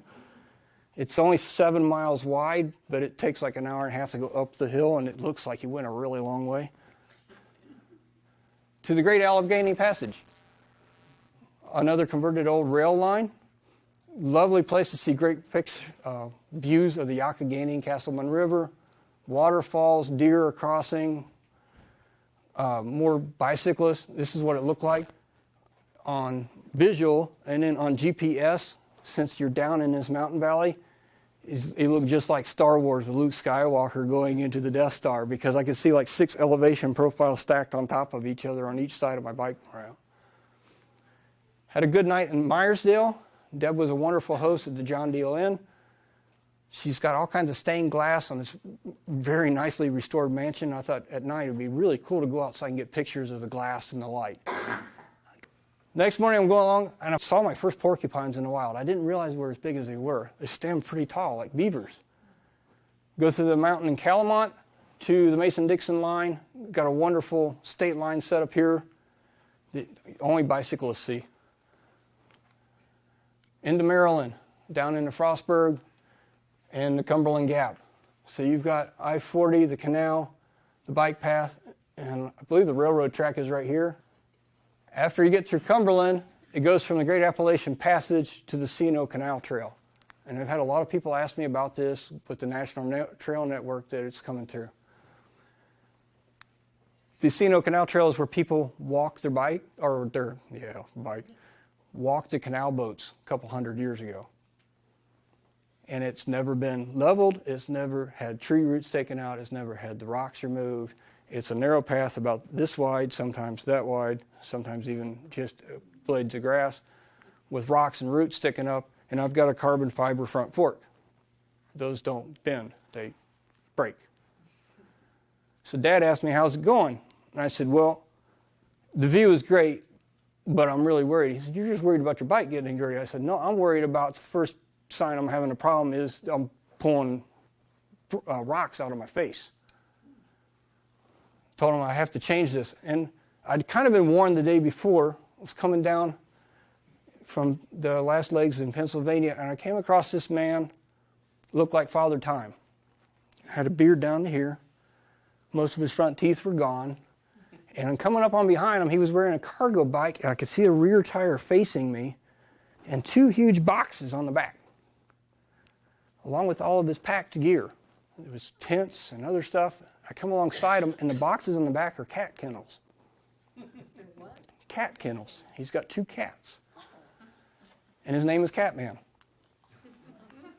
And you think it's a big deal crossing the country once. Catman asked me where I've been. I said, you been to Missouri? Oh, yeah, been to Missouri. Where'd you start? Santa Monica. Don't get back there much. Too many people.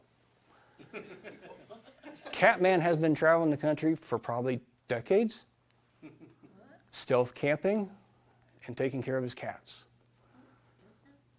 And he had said something about, good thing you're coming through on that bike now. 2 weeks ago, you couldn't have made it through the C&O Canal Trail with those little tires. And it kind of clicked when I saw what he was talking about.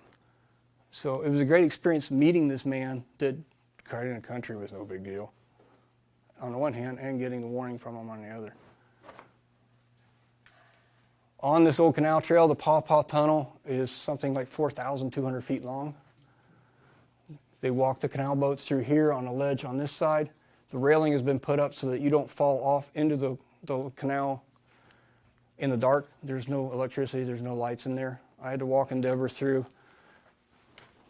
like this with the edge right here. Had another couple went past me using a flash little lighter to guide their way. Got to the other side, and there's a couple from New York with loaded saddlebags wanting to ride their bike through there. And I stopped them. I said, it looks kind of narrow. I said, no, it's a lot narrow. And the floor is not solid. There's grooves, there's water. You're going to wind up flipping over and really getting yourselves hurt. What was cool, though, was the guy was a history expert. And when I said my bike is named Endeavor, he said, oh, you mean like the bark Endeavor that went to Australia? How many times has that ever happened? That would be one. We talked about Shackleton's expedition, and we talked about the guys that were lost up north. We talked about the Endeavor. Wonderful man. I'm glad I kept him and his wife from riding their bike through there. What did they do? Did they just turn around? No, they walked their bikes through. But they wanted to literally ride on this in the dark for 4,000 feet on something that's 2.5 foot wide. I mean, I'm glad I stopped. Personally, I was thinking about when I bought the new van, there was a young man talking to the dealer behind me, translating for his dad, who had bought a Camaro and wrecked it, like even before the first payment was due. And the dealer was saying, look, it's your responsibility, and I hope you're telling your dad, who seems to be a hardworking man, what you did with his dollars. You had a good machine, and you tore it up. And I'm thinking, I got a good machine, and I'm tearing it up. So I'm not real happy with myself. Got to the B&B and told Dad, I said, we're off the trail. We're supposed to go there tomorrow. I said, we're going by road. Redesigned the whole route that night. I had a great ride, got to see Fairview Mountain. I'm thinking, oh, wow, look, the Appalachians are behind me. After I went to the Rockies, it was all flat. It should be all flat now to the East Coast. Idiot. I was about to learn more about geography. Pennsylvania is not flat. Beautiful, but it's not flat. A lot of short, steep hills. There were migrant farmers picking apples in the field. That's the Appalachian Trail through Fayetteville. Try to avoid the majority of Gettysburg just because there's so much tourist traffic there. I didn't want to try to bike through the middle of it. Came across where George Armstrong Custer led the Michigan Cavalry in the outskirts of the Battle of Gettysburg. That's his marker. It was literally right across the street from where we stopped. Got a little town called York, and the ladies were very nice, excited about my trip. They decided that anybody biking across the United States and their support vehicles gets free dessert with their barbecue purchase. Great couple. Next morning, went across the Susquehanna River and into Amish territory. And I was able to figure out the three different types of people. There were Amish that had old clothing and old cars, and there were Mennonites that had old clothing and new cars. And then there were tourists that had new clothing and new cars. And one guy on a bicycle. Great place to ride. Knew when I was getting close to Washington's headquarters in Valley Forge based on some other past trips and my family had taken out to the area. Got a picture of Washington's headquarters. The other significant thing about this is I have a picture of my oldest son standing right here from about 10 years prior. And I wanted to match the bike and the sun. Went down the river into Philadelphia. They were setting up for the world's largest sculling event, regatta. Something like 600 teams come in. And they all set up along the bike path. Which made for slow going because I was dodging them, but also was slow going because I had to stop and take pictures of all the boats in the water. That was really cool. I've never seen that many before. Get into Philadelphia. I want to see a picture of the cannon, right? Get up to Sheila, says, the cannon? I said, yeah, the cannon, the one from the Bark Endeavors. Oh, yeah, that got put in deep storage last year. Oh. Dad had been outside holding the bike. I go outside, I said, all right, come on in. He says, cannon? I said, no, T-Rex. What? Sheila says we can get the picture of the bike in front of the T-Rex. T-Rexes are cool. Spent the rest of the day walking around, got to say hi to Rocky. He got to say hi back. Talked to Officer Milt about his bike patrol in Philadelphia, and I do my bike thing here in Dayton. Very nice guy. Nor'easter hit the next day. Got off the C&O Canal Trail just in time. There was no way I was going to make it. Brian was a big help to me. I met him on Facebook. We were talking about stuff at Valley Forge. We friended each other 5 years ago. When I knew I was going to go through Philadelphia, I said I could use some scouting report. What's the best way to bike in and out? He hooked me up with routes. It wasn't until I met Brian that I found out he was blind. So I asked a blind man for directions through one of the busiest cities. And awesome guy, though. His expertise was right on it. He would actually take pictures of things he couldn't read and hold it up to his face so he could see them.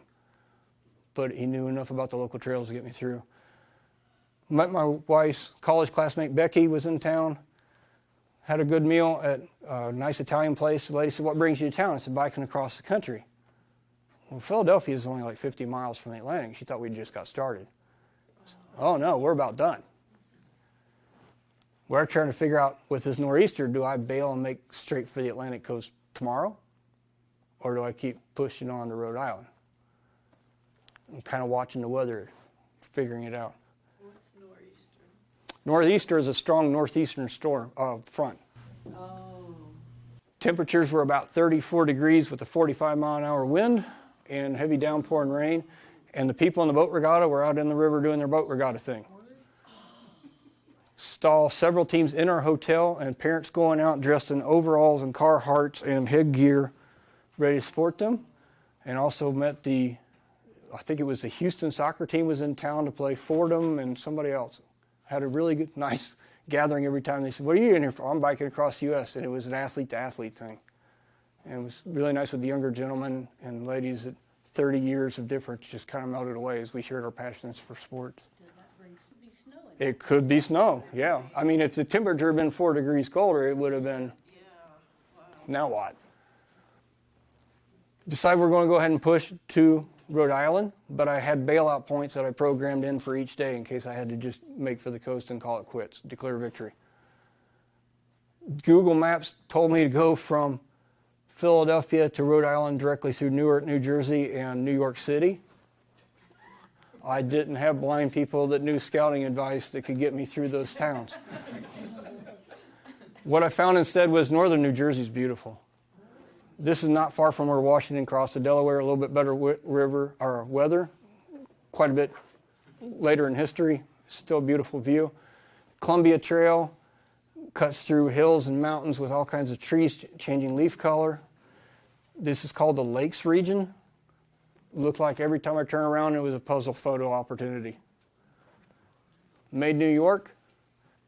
Originally had planned to go across a bridge that I found had a climb on the other side that was about 4 miles long with no shoulder, with traffic going 60 miles an hour. Decided to re-vector even though it added on 40 miles the next day to go to Poughkeepsie. Loved it. Went over a terrain bridge that's about 100 feet above the Hudson River with great views. It looks like a model railroad village, everything right underneath with the tree colors and the steeples and boats going by. So the Dutchess Trail, Hopewell, and then found out it's still not flat. There's a whole lot of up and down. Everything's something mountain. I'm thinking, well, at least Connecticut will be easier. Get to the Wappinger Confederacy Monument. You can tell that the flag here has got 13 stars. The Wappinger were allies to Americans now in the fight to gain independence from Great Britain. I'm thinking Connecticut. This is like a trip around the Champs-Élysées, right? I'm almost done. Connecticut's just this little block on a placemat at home. Just this little blue square. Should be a piece of cake. It's along the coastline. That was the second mistake I made. First mistake I made that day is I'm loading a map. Okay, what's the big deal about that? I typed in Danbury for my map. Failed to load. Type in Danbury for my map. Failed to load. Went through 6 times, pulled over in a parking lot. Throwing my gloves on the ground. What in the world is going wrong? Finally hits me. My map names for the day are where I end, not where I begin. So the GPS is trying to figure out how to get me to the starting position 108 miles away, and it says it can't do that. Finally, just gives up on me. Finally rode the right map, and I found out why everything was named Something Hill Road in Connecticut. Oh, no. Treasure Hill Road, Map Hill Road, whatever Hill Road. Nothing went more than 700 feet above sea level. I did more climbing and elevation crossing Connecticut than any other day of the trip. Burned out the back brakes.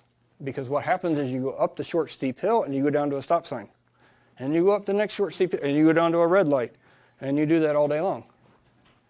It was beautiful. This is Newtown. That's Newtown, right? That's Sandy Hook. What you're looking at is a church real close to the elementary school where the kids were killed. It was a beautiful little town, and I cannot imagine a tragedy of that magnitude happening in something that picturesque, really. Lake Zor was right up the road. And it was this looks like a puzzle. Go across the Aragonery Winery, got greeted by turkeys, not the kind I work with, but the real ones. Found the airline trail, get to Red Cedar Lake. I'm tired. I saw one other cyclist that day. I hooked up with him on Strava. His name's Ed. Hi, Ed, if you're watching. Kudos, man. Nothing but narrow roads, no shoulder, up and down all day. I cannot imagine doing 86 miles, 40 miles, 100 miles a day in that. I mean, I'd rather be in Colorado. The last day, we get to the hotel, and I know we only got like 40-some miles to go. And there's 2 bridges to get through town, and they're backed up 2.5 miles in each direction. It's traffic every day. It's nothing new. It's just that's the way it looks. Dad asked me what I was thinking at dinner. I said, you're not going to like what I'm thinking. He said, no, what are you thinking? We need to beat these people. We got up at 5 o'clock in the morning, had a really light breakfast, figuring we were going to eat breakfast on the beach. I'm beating traffic. Went through town. Just can't get going. I'm dead. Why? Man, my muscles are burning. I should be going downhill. I should be rolling easily. Putting away at Endeavor the night before, a wind gust had blown up and pushed the bike over. And I checked the front brake. It was fine. I hadn't checked the rear brake. Rear brake was dragging the first 6 miles. Finally got the rear brake done, going across a major highway that now is picking up traffic at 5:30 in the morning. With off-ramps. Get Dad at the rest stop or the meeting point, and he says, sure is busy. Yeah, I know it's busy. I don't really want to talk about it. Let's go somewhere else. Fortunately, got off the road onto a side road not too far later, and it was all farming country. And living here in the Midwest, I never think about anything but houses and people stacked on top of each other on the East Coast. But that's the Rhode Island, Connecticut border with the marker there in the back. He got the photo. Next thing I went around was a trash truck on a narrow road, and the trash guy was doing the same thing I was, trying to peek around, make sure nobody was coming. Got within 3 miles of the coast, and I'm watching a lake off to the side, and I'm thinking, got this thing done, and hit a pothole. And I was lucky. I hit it hard enough that it threw the light off into a ditch. And I could just see the headline, "Man almost makes bike trip across the United States." And as I'm going back for the headline, I'm thinking, if I wreck and I only break one collarbone, I'm walking the rest of the way. I'm not going to have that headline. But it was, once again, a focus, like just because you think you're done with something, you don't stop focusing your attention on what you're doing. Made the beach. 2 men were out walking. Love the New England accent. "What you doing?" "Completing a bike trip across the United States." "What you doing?"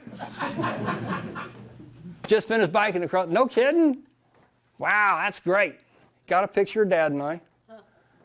He said, "You tell them to put that in the paper. We need more good news stories in the paper. It's too much bad." Truer words have never been spoken. Went out to the beach, got the rear wheel done, didn't get anything soaked I wasn't supposed to this time. Right about that same day, they released in the news the wreckage of the Endeavor may have been formally located. They let it out to the public. Went across to Goat Island and took pictures. And the Endeavor wreck is somewhere in this zone, and they are talking about bringing pieces of it up. Finished on Halloween night. I met my wife's cousin the night before I finished. She said, "You can't ride on Halloween day and finish the trip across the country without decorating your bike." So I made sure I put those on, called my wife, and what's significant about this is I sent her pictures of sunrise every day, but because I was getting maps ready and taking care of myself and icing and feeding and maintaining, I'd not really seen sunset. That was my first sunset of the trip. And I was really excited. It's Halloween night. I'm going to dress up as a cyclist and feed kids candy at my wife's aunt and uncle's place, and it's an historic district, and they don't have kids. So that was a trip. This is what the collage of sunrises look across in the United States, the collection that I sent my wife, including the first picture of her van that she owns that she's never seen yet. And the one from inside the van right after the deer had totaled the previous one. So I want to thank everyone for coming and everybody that helped me along the journey. This is a collage of many of the photographs, but not all of them. Special to me, back in 7th grade, I had an assignment from an American social studies teacher. Gave us 3 states. She said, plan a road trip. I had a partner. We were supposed to do something in South Dakota, Iowa, Nebraska. We came up with 7 baseball stadiums we wanted to hit. Wasn't quite what she wanted. We got an A, though, for the research. She's going to be there. I'm going to try to get another A with my presentation on what the United States looks like. I haven't seen her since our wedding day. Her husband was our photographer, so. Oh, there you are.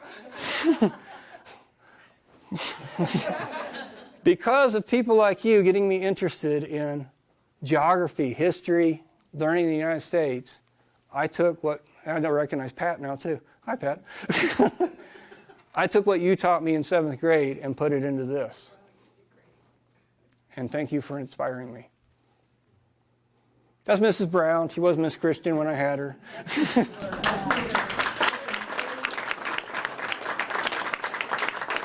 The other one's all pictures, and it's really cool. You're going to see a lot of cool stuff. No baseball stadiums this time. So, questions? Brigham. Total riding days did it end up being? 38. 3,642 miles, 38 days of riding. And the deer strike really cut into the average. Because I only got 27 miles that day. No, 17 that day and 27 the next. I was trying to average 100. And that felt fairly comfortable. I know I lost 10 pounds. I'm not trying to make money off this. But if it can inspire somebody else, and I've already had one gentleman from another presentation say, I want to do something similar, and I got his email. Like, ask me anything. If I don't know, I'll tell you I don't know. I'm not going to lie to you. But if I can inspire somebody else, it'd be awesome. I've made enough mistakes cycling, hitting down branches and stuff that I don't want to take it for granted. I want to get to tomorrow. So I want to keep the century streak up. I want to do more touring with my oldest son if he's able. I love seeing more stuff by bike, but I don't have anything in concrete, but not getting injured is pretty high priority. Sir? What is that for? Which is that? This. What is this for? Well, the handlebar tape or the drops? We have a lot of mountain bikes in our family. Oh. This is for where I put my hands. This is where fast people put their hands. I'm not a fast people. I'm a go people. I'm not a fast people. What was the best place you went when you were biking?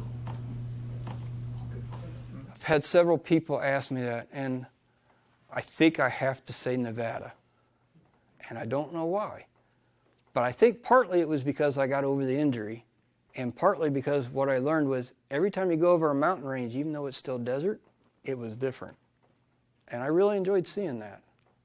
Sometimes it was nothing growing, and sometimes it was scrub brush, and sometimes there were F-117 or stealth fighters going over the road. Apparently we still have 2 left. We had a really cool air show. And I also got some cows scared. 2-wheeled mooing human just really tripped them out. They didn't know what to do with that. Any other failures on the bike other than tires? Seat ripping. I think there were 9 flats. The chain actually held up the whole way. I was waiting for a chain problem. No spokes problem, especially on the C&O. Boy, I was waiting for it. Big brake pads? Connecticut killed the rear brakes. The rest of the trip was no big deal. The bike shops, the tow truck guy, the body shop, and the car company, I heard from all of them while I was on the beach in Rhode Island congratulating me. All of them. And it was kind of a neat dichotomy. There were 2 interesting dichotomies during the trip. One of them was the C&O Canal Trail was like, it's beautiful and I'm going to die. When I got to Rhode Island, nobody on the beach knew what was going on except for the 2 guys that took the photo. There's 6 guys out surfing, and there's some other families. They don't know that I've just completed a bike across the country, and my phone is blowing up in a good way. Right. But it's just like, wow, everybody here knows what's going on, and nobody over here even cares.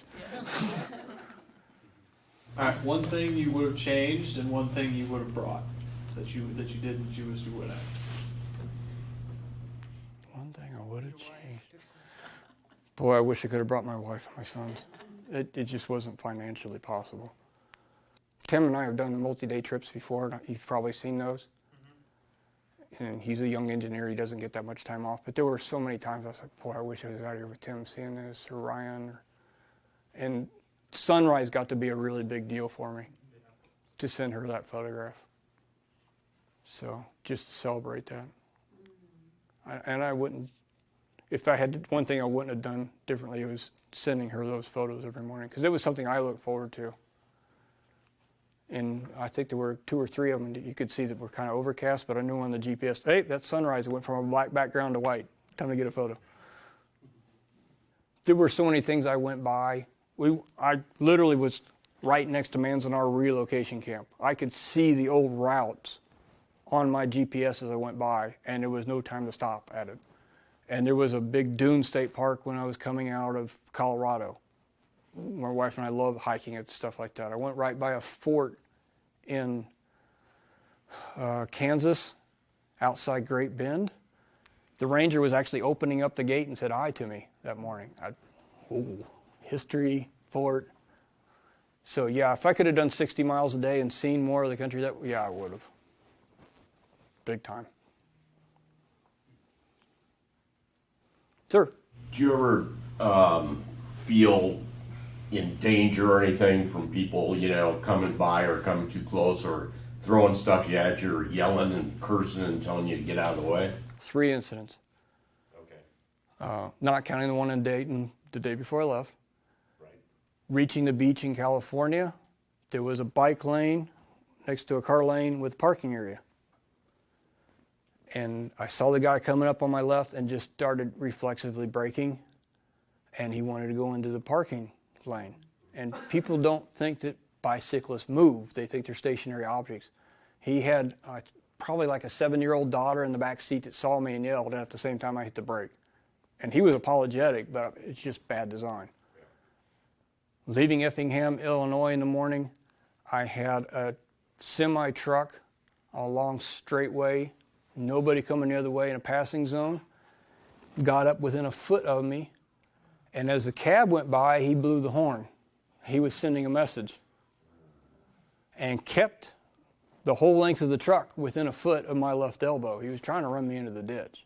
I saw Dad about 2 miles later, and it was too dark to get a license plate. Yeah. But that, I kind of sent my own message like I'm not giving up. Right. And then there was an older gentleman crossing a bridge in Connecticut that had to go, 55 miles an hour or 35 and cut me off. And he was close enough I could see his face when he did it. And I don't know if he just didn't see me, didn't like me, whatever it was. But yeah, those 3. Well, I think that's it. Thanks everybody for coming.